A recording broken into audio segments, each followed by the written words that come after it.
मित्रों, एक बात तो सबको मानना होगा कि सनातन धर्म पूर्णतः वैज्ञानिकता के आधार पर ही है। अब ऐसे में एक प्रश्न मन में उठता है कि क्या भगवान भोग ग्रहण करते हैं?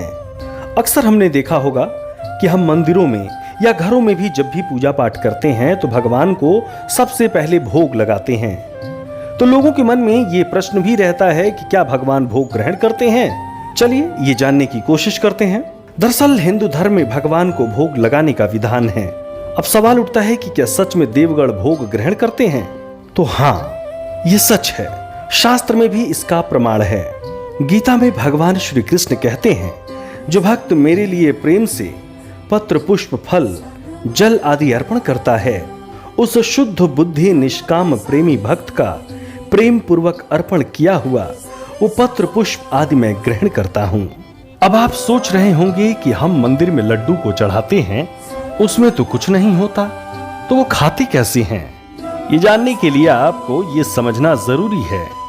हम जो भी भोजन ग्रहण करते हैं वे चीजें 5 तत्वों से बनी हुई होती हैं, क्योंकि हमारा शरीर भी 5 तत्वों से बना होता है।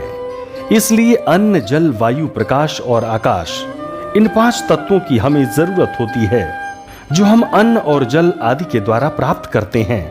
देवता का शरीर 5 तत्वों से नहीं बना होता, उनमें पृथ्वी और जल तत्व नहीं होता। मध्यम स्तर के देवताओं का शरीर 3 तत्वों से तथा उत्तम स्तर के देवता ब्रह्मा, विष्णु, महेश का शरीर 2 तत्व तेज और आकाश से बना हुआ होता है। इसलिए देव शरीर वायुमय और तेजोमय होते हैं। ये देवता वायु रूप में गंध, तेज के रूप में प्रकाश को और आकाश के रूप में शब्द को ग्रहण करते हैं। यानी देवता गंध, प्रकाश और शब्द के द्वारा भोग ग्रहण करते हैं, जिसका विधान पूजा पद्धति में होता है। जैसे जो अन्न का भोग हम लगाते हैं, देवता उस अन्न की सुगंध को ग्रहण करते हैं, उसी से तृप्ति हो जाती है। जो पुष्प और धूप लगाते हैं, उसकी सुगंध को भी देवता भोग के रूप में ग्रहण करते हैं। जो हम दीपक जलाते हैं, उससे देवता प्रकाश तत्व को ग्रहण करते हैं। आरती का विधान भी उसी के लिए है। जो हम मंत्र पाठ करते हैं या जो शंख बजाते हैं या घंटा घड़ियाल बजाते हैं, उस देवता गण आकाश तत्व के रूप में ग्रहण करते हैं।